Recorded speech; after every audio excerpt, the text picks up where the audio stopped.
What's up guys? Kumusta kayo? It's me again, Joseph Kate. So for today's video guys, let's talk about how to waive credit card annual fee. So paano nga ba guys mag-request para ma-waive yung annual fee sa credit card natin? Ano yung dapat yung gawin? Ano yung dapat yung sabihin kapag tumawag kayo sa customer service ng bangko ninyo? Syempre kung ano yung bank ninyo, syempre yung bank na yun yung tatawagan ninyo para makapag-request kayo ng waiving of your credit card. Pero bago yun, nais muna kitang imbitahan na mag-subscribe sa YouTube channel ko kung bago ka pa lang kasi marami pa po akong i-share ng mga tutorials, knowledge, and experience of mine in the future. Kaya naman huwag niyong kalimutan mag-subscribe para updated kayo lagi sa mga vlogs na i-upload ko. Yun lang po at sobrang maraming salamat po. So as you can see guys here, to waive a credit card annual fee, call your bank's customer service, highlight your loyalty and good payment history, or request a reversal. So as you can see dito guys, para makapag-request kayo ng waive, of course, kailangan nyo talagang tumawag. Then, i-highlight mo yung loyalty and good payment history. So ano nga ba yung ibig sabihin ng loyalty at saka good payment history? So kapag ikaw ay okay talaga sa credit card mo, tapos matagal na yan sa inyo, as in, kumbaga, loyal ka na talaga sa credit card na yan, you've been using it for so many years. At saka yung good payment history ninyo, kung wala kayong late payment fees, lahat-lahat, on time kayong magbayad. Yun yung isi-share mo sa customer service. Parang kukonstansyahin mo siya ngayon. Parang ganun. Or request a reversal. So, pag sinabing reversal, guys, ngayon, halimbawa, na-charge na kayo ng annual fee. So, mag-request kayo ngayon ng reversal para maibalik yung chinarge sa inyo na credit card annual fee. So, of course, it comes with terms and conditions. Sometimes may spending requirements. Kaya naman, kailangan yung tumawag para malaman ninyo kung ano yung spending conditions nila. Banks often waives fees if you meet minimum spending requirements, tulad ng sabi ko. Use rewards points or agree to spend a certain amount within 90 days.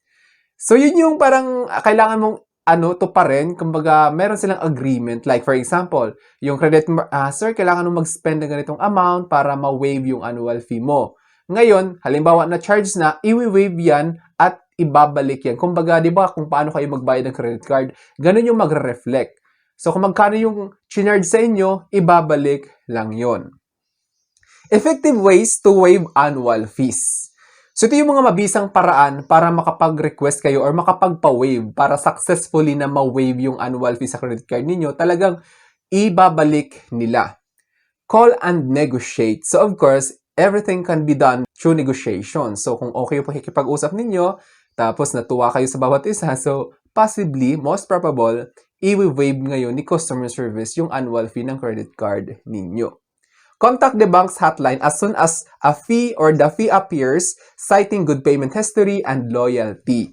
So as you can see dito guys, tulad ng sabi ko kanina, sabihin mo kung okay yung bayad mo, wala kayong lapses, tulad ng ganyan, tapos talagang matagal na kayong gumagamit ng credit card na yon. At saka, yon, meet the spending requirements. Then next is meet spending requirements. Some banks automatically waive the fee if you met a minimum accumulated spend within a specified period. Example is 90 days. So the moment you call them guys para mag-request ng credit card waiving of annual fee para ibalik sa inyo or para i-refund yung charge na annual fee sa inyo, yung ibang bangko kasi guys, bibigyan kayo ng spending requirement. So ano nga ba yung ibig sabihin ng spending requirement guys? Kailangan yung i-meet para ibalik yung na-charge na annual fee sa inyo. Bibigyan kayo ngayon like for example 20,000 or 10,000 na gamitin mo yung credit card mo, makagastos kayo gamit yung credit card na yon. Kailangan mo siyang iswipe, pambili, ganyan. So ngayon kung namimili naman kayo gamit yung credit card na yon, so maliit lang yung 20,000 guys. Mabilis nyo lang ma-meet yun kasi lahat naman yun covered kahit pambayad mo online, pambayad ng PLDT, Meralco bill, water bill, lahat-lahat, sinwipe mo sa grocery store, ganyan. So magkano lang yung 20,000 guys, mabilis nyo lang yun ma-reach at saka ma-waive na agad yung annual fee. Then next is utilize rewards points. Use accumulated credit card reward points to pay or waive the annual membership fee or AMF. So ngayon kung may enough credit card points kayo guys, like for example, ayaw mong mag-spend since nagtitipid ka nga, di ba? Tapos may credit card points ka naman, yung credit card points na yun is pwedeng i-convert para mabayaran at ma-waive yung annual fee sa credit card ninyo. Request retention offers. If the bank refuses to waive, ask if you can convert a lower tier card or accept a retention offer that involves spending, which may include waiving the fee. So, sinasabi dito guys, request retention offers. If the bank refuses to waive, ask if you can convert to a lower tier card or accept a retention offer that involves spending. So, ngayon, halimbawa, na tinanggihan kayo ni bangko, pwede nyo sabihin guys na pwede bang mag-downgrade na lang kayo ng credit card since hindi mo kayanin yung annual fee. Ngayon, mag-offer sila retention offer which is may spending requirement lang na kailangan mong i-meet tapos ma-solve na yung problem ninyo para ma-waive yung annual fee. Kasi pag na-reach ninyo yung spending requirement, ma-waive na rin yung annual fee. Minsan kasi mas mababa yung binibigay na spending requirement para ma-waive yung annual fee na yon. Apply for no annual fee cards. Switch to cards that offer annual fee for life perks, usually requiring a minimum spend within a set period after approval, such as 20,000 within 60 days as described by FinMercado and Facebook users. So ano nga ba yung ibig sabihin nito guys? Ang ibig sabihin ng apply for no annual fee cards is yung mga credit card na no annual fee na talaga siya. Tulad sa Union Bank, meron silang U-Visa credit card. Tulad sa Security Bank, meron silang Security Bank Wave Mastercard. At saka sa Metrobank, may M-Free Mastercard. So ngayon kung ayaw mo ng mga annual fee sa credit card, much better na magpili kayo ng credit card na wala talagang annual fee for life. As is talaga siya. Take note lang guys na may ibang credit card na no annual fee nga, pero may spending requirements din para ma-convert into no annual fee for life. Example dito is yung Union Bank Rewards Card.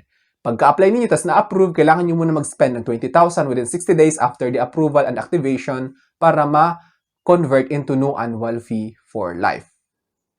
Pero si Union Bank guys is may ino-offer naman na credit card na no annual fee for life as is na talaga siya. Pagka-apply ninyo na-approve, tapos pagkadating sa bahay ninyo, inactivate, di mo na kailangan mag-spend ng kahit na ano para ma-waive yung annual fee for life. Dahil as is talaga siya. So, ibig sabihin, pagka-apply, automatic no annual fee for life na siya. Yung example na yun is U-Visa and U-Mastercard Platinum credit cards ni Union Bank. Bank-specific examples are BPI offers swipe and save promos for lifetime waivers or requires 30,000 points to fully waive BPI rewards card fees.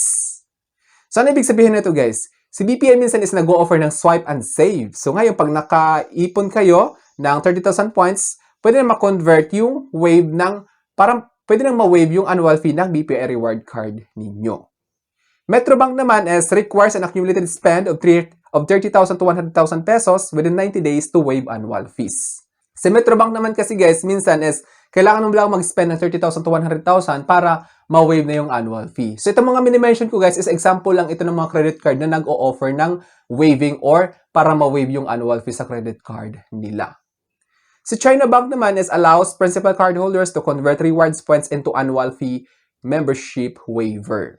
So yung mga China Bank credit card holders guys, ina-allow nila yung mga principal card holders na yung credit card points ng China Bank na yon is maaaring i-convert para ma-waive kung magkano yung annual fee, yun din yung ibabawas sa points. Tapos yun, pwede nang, hindi mo na kailangan bayaran yung annual fee kung marami kayong points sa China Bank credit card ninyo. So I think that's all for now. Sana may na-share ko. Don't forget to subscribe for more videos. It's me again, Joseph Kate, that says, we don't have cash because we go for cashless transactions. Bye-bye!